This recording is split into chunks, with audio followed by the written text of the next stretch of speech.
Hey guys, it's Sheer. So, as you guys know, a couple hours ago, the Christmas update was just released for BRM5. This is a pretty considerable update because we got a ton of new content for zombies, new guns, new gun accessories, and new cosmetics.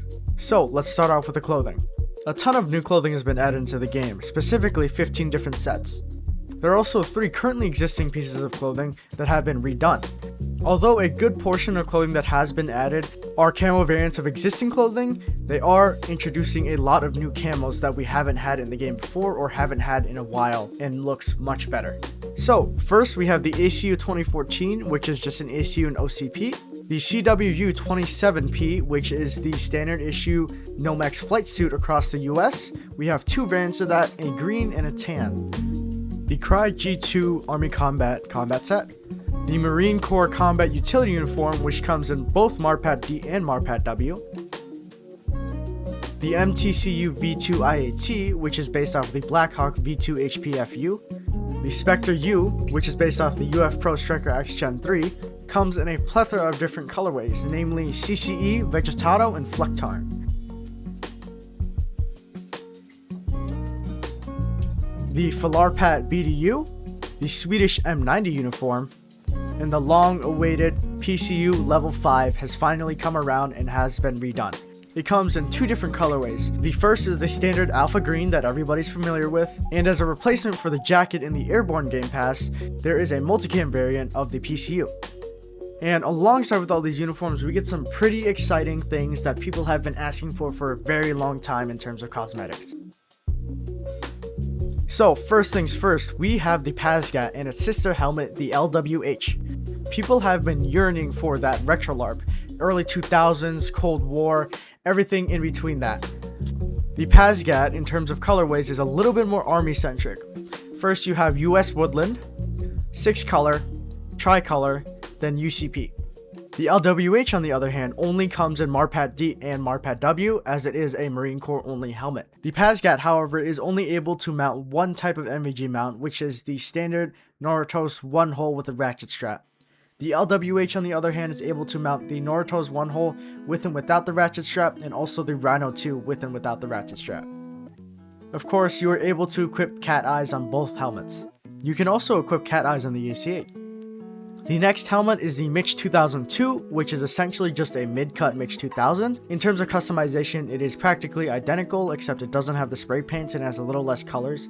Right now, it is only available in both green and black. We also have the return of the beret. It comes in several colors, and it is basically just the same as it was before. Shifting over to a little bit more of a festive spirit, we have 2 limited time hats that you can wear. The first hat is the Santa hat, which you can equip right off the bat. However, you can only have it for the Christmas season, otherwise it will be going away after. The Santa hat has a fun little gimmick where you can equip NVGs with it. Otherwise, it is just a bright red hat for you to wear. The second hat you can get is a Ushanka, which you can get from a quest. However, the quest is limited time, but after you get the Ushanka, you can keep it forever.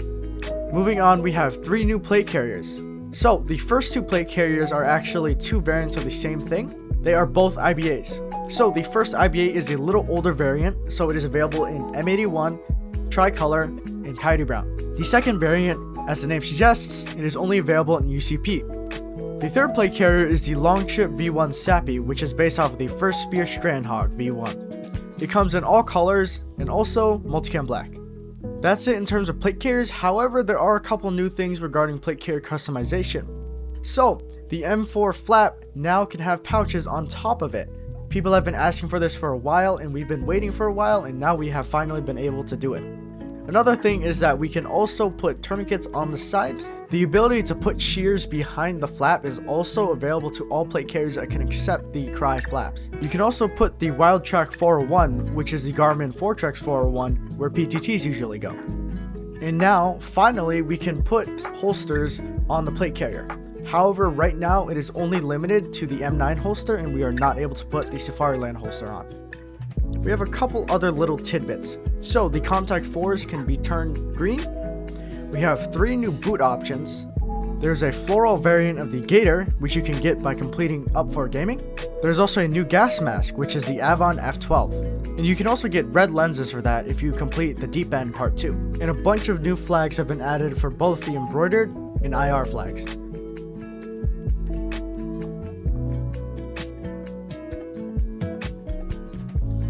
So that's pretty much everything in terms of character customization. However, we do have a lot of stuff regarding gun customization. So let's start with the new guns. First off, we have the Howa Type 20, which is the standard issue rifle of the Japanese Ground Self-Defense Force. It comes in black and RAL 8000. However, it does not come in any spray paint colors, and it does not come with any aftermarket options besides the muzzle device to be able to equip a suppressor. But I will say it does look pretty sick.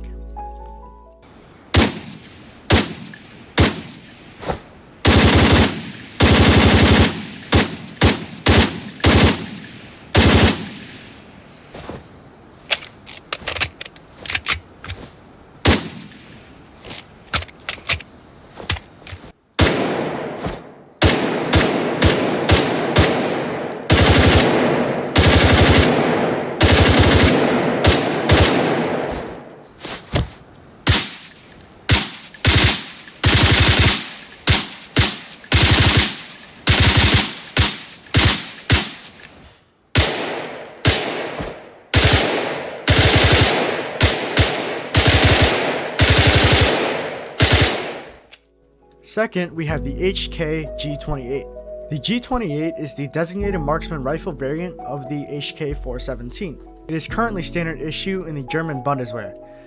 Like the Type 20, it does not have a lot of customization in terms of the actual parts. The most you can do is just put a suppressor on the flash hider.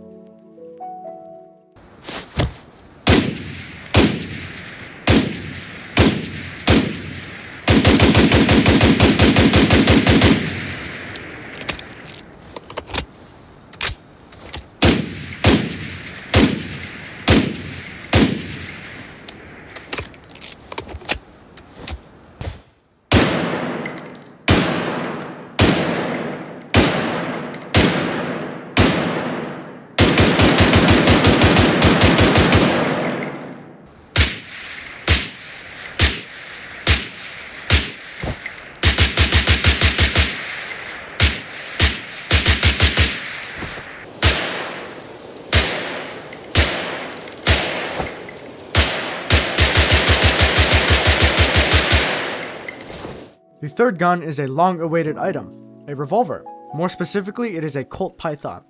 You can get it by completing the Wetwork questline, which is a 5-part quest. Unfortunately, it is a completely stock weapon, meaning you cannot customize it at all.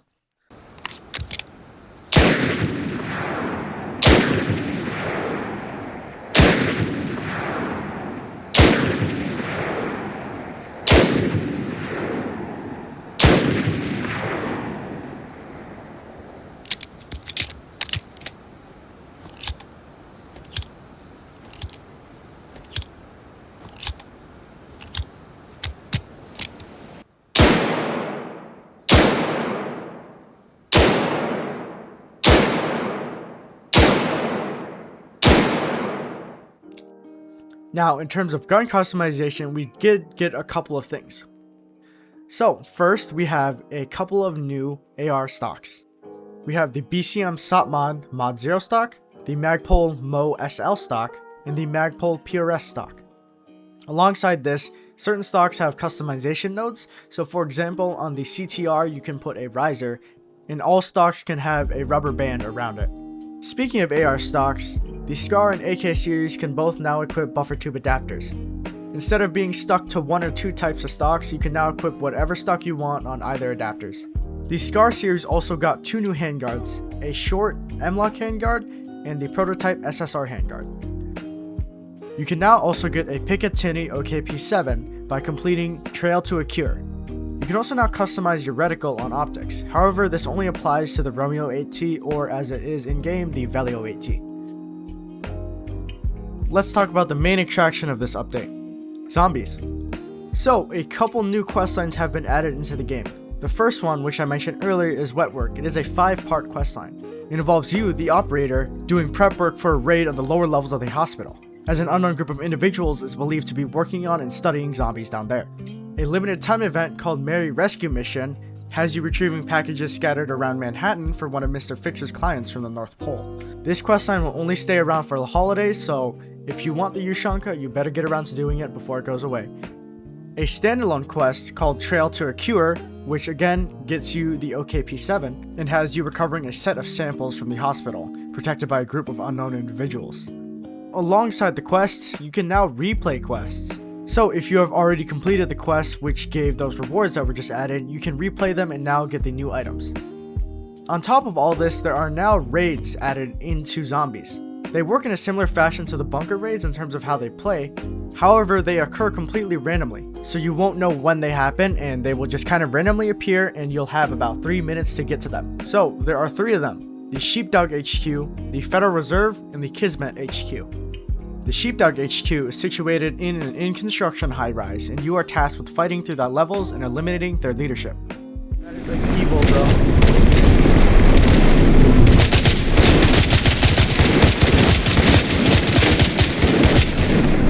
Dude, are they shooting down into the streets? Across the street. In the Federal Reserve, you are raiding it in order to investigate where the Kismet has breached into the vault and why they have.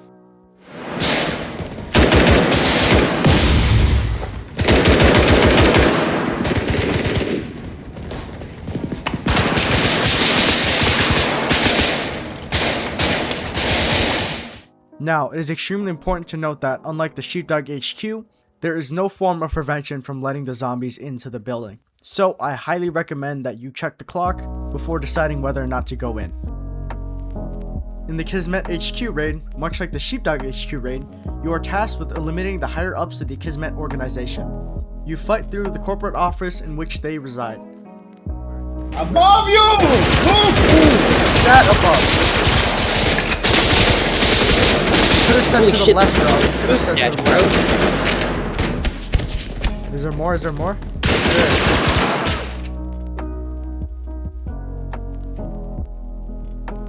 So, you might be wondering, who exactly are these Kismet guys? Because obviously there isn't a very clear introduction of who they are.